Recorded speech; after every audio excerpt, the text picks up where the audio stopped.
इंतजार था, सबकी निगाहें इस पर टिकी हुई थी और सुबह से ही लगातार ये बात सामने आ रही थी कि आज इस पर फैसला होना है, क्योंकि बहुत पुराना मामला और उसी के साथ ये भी देखा जाना था कि जो सुनवाई बार बार टाली जा रही थी, आखिर उस पर आज क्या फैसला आएगा।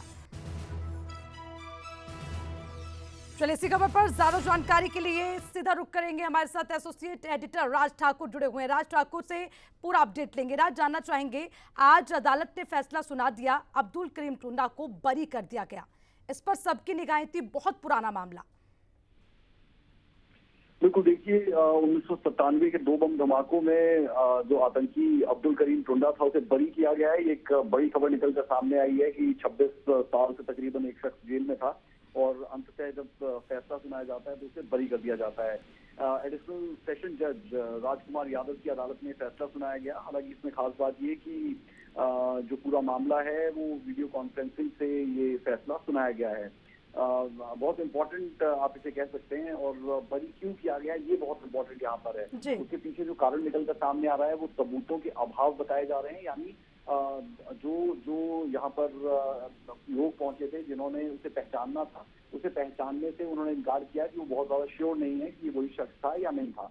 तो ऐसे में सबूतों के अभाव के कारण आप कह सकते हैं कि बरी हुआ अब्दुल करीम टुंडा। और 1996-97 बम धमाकों में उम्र कैद की सजा जिसे हो चुकी है। 1996 सोनीपत बम धमाकों की मैं बात कर रहा हूँ, जबकि 1997 पानीपत बम धमाके में अब्दुल करीम टुंडा को पहले ही बरी कर दिया गया था। और जो लगातार बात हो रही है कि 1997 के 2 बम धमाके थे, उसमें अब्दुल करीम टुंडा को बरी किया गया। तो उस वक्त की बड़ी और इम्पोर्टेंट खबर ये निकलकर सामने आ रही है। और बता दें आपको कि एडिशनल जज राजकुमार यादव की अदालत ने फैसला सुनाया है। बेहद इम्पोर्टेंट हो जाता है अब्दुल करीम टुंडा, क्योंकि कई सीरियल बम ब्लास्ट किए गए थे और उनमें से एक मामले में उम्र कैद की सजा भी अब्दुल करीम टुंडा काट रहा है। लेकिन इन 2 मामलों में खासतौर पर जिन पर आज सुनवाई थी, अगर इन मामलों की आप बात करेंगे तो इन मामलों में अब इसे बरी कर दिया गया है। तो एक बड़ी खबर निकलकर ये सामने आती हुई जी। देखिए राज, इसमें एक बात देखने वाली है, 26 साल पहले से सिलसिलेवार तरीके से पूरे मामले को लेकर जांच होती रही और जब बयान दर्ज किए गए थे तो उसमें टुंडा ने एक बात कही थी कि जो जांच की जा रही है, जो जांच एजेंसी है, वो उन पर झूठे आरोप लगा रही है। ये बात वो लगातार शुरू से कहते आते रहे, बावजूद उसके मामला इतना लंबा लटकता चला गया। उसके बाद कई तारीखों में बदलाव भी किए गए। राज, देखिए जो आरोपी होता है वो अमूमन इसी तरीके की बातें करता है और इस प्रवृत्ति का जो शख्स होता है उसके बारे में कुछ ज्यादा कमेंट नहीं किया जाए तो बेटर। लेकिन आप देखेंगे कि उम्र कैद की सजा ऑलरेडी काट रहा है अब्दुल करीम टुंडा, जो सोनीपत बम धमाके हुए थे उस मामले में। तो जेल में तो रहने वाला है अब्दुल करीम टुंडा, लेकिन इस मामले में बरी हुआ है और सबूतों के अभाव के कारण ये सब कुछ हुआ है। इस वक्त अब्दुल करीम टुंडा कहाँ है वो अपने दर्शकों को बता दें। अजमेर सेंट्रल जेल में बंद है अब्दुल करीम टुंडा और वीडियो कॉन्फ्रेंसिंग से ही ये फैसला सुनाया गया।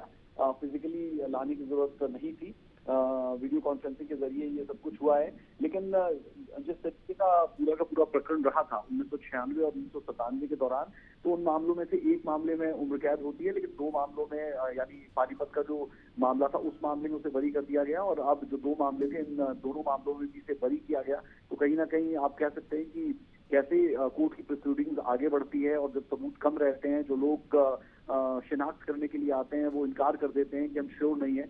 और लगातार कोर्ट में ये कहा भी जाता है कि कोई भी अगर बेकसूर है किसी स्पेसिफिक मामले में तो उसे सजा ना हो। ये बहुत इंपॉर्टेंट और इसीलिए आप कह सकते हैं कि हमारी जो न्याय प्रणाली है वो इस तरीके की, जहां पर आप सेशन कोर्ट से होते हुए और ऊपर तक पहुंचते हैं, सुप्रीम कोर्ट तक जाने का आपके पास अधिकार होता है। तो ऐसे में आप कह सकते हैं कि इस मामले में अब्दुल करीम टुंडा को बरी किया गया है। हालांकि कोर्ट का फैसला है, लेकिन बावजूद उसके जिस तरीके से और मामले में अब्दुल करीम टुंडा उम्र कैद की सजा काट रहा है और हर कोई जानता है कि आतंकी अब्दुल करीम टुंडा है, एक सीरियल ब्लास्ट किए गए थे।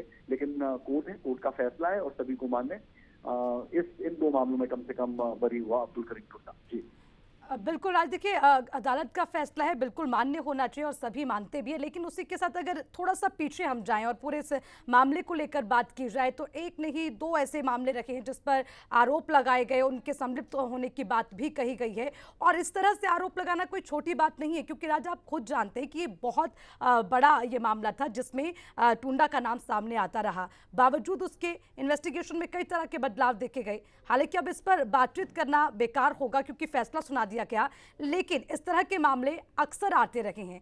आखिर उन्हें किस तरह से देखा जाए कि सालों साल चलते चले जाते हैं, उसके बाद इस तरह के फैसले जब सामने आए तो? बिल्कुल, हम कई मरतबा इस तरीके की चीजें देखते हैं और कोर्ट का फैसला है तो उस पर मानने हर किसी को रहता है, लेकिन अब्दुल करीम टुंडा जो है वो आप कह सकते हैं कि एक आतंक अपराधी के तौर पर भी इसे लिया जा सकता है, और उसके पीछे का कारण ये कि सीरियल ब्लास्ट इसकी तरफ से करवाए गए थे। तो ऐसे में ये और ज्यादा बड़ा और गंभीर मामला हो जाता है। अगर आप इतिहास की बात करेंगे तो 1997 में रोहतक में सिलसिलेवार तरीके से बम धमाके हुए थे, और आरोपी अब्दुल करीम टुंडा को इन दो धमाकों के लिए हालांकि बरी जरूर कर दिया गया, लेकिन 26 साल का वक्त कोई छोटा वक्त नहीं होता। और अब हम जानते हैं कि तकरीबन 4 से 5 दिन पहले बीते बुधवार को ये फैसला सुनाया जाना था, लेकिन जज छुट्टी पर होने के कारण इसे आज के लिए रोका गया था, और अब आज ये फैसला सुनाया गया है। बहुत इम्पोर्टेंट फैसला है, और जुडिशरी जिस तरीके से काम करती है तो यहाँ से ये साफ होता हुआ कि सबूत बहुत इम्पोर्टेंट होते हैं, और उन्हीं सबूतों के अभाव में अब्दुल करीम टुंडा को आप कह सकते हैं कि यहाँ से बरी कर दिया गया है। लेकिन अभी भी जेल के पीछे अब्दुल करीम टुंडा रहेगा, ये आप कह सकते हैं।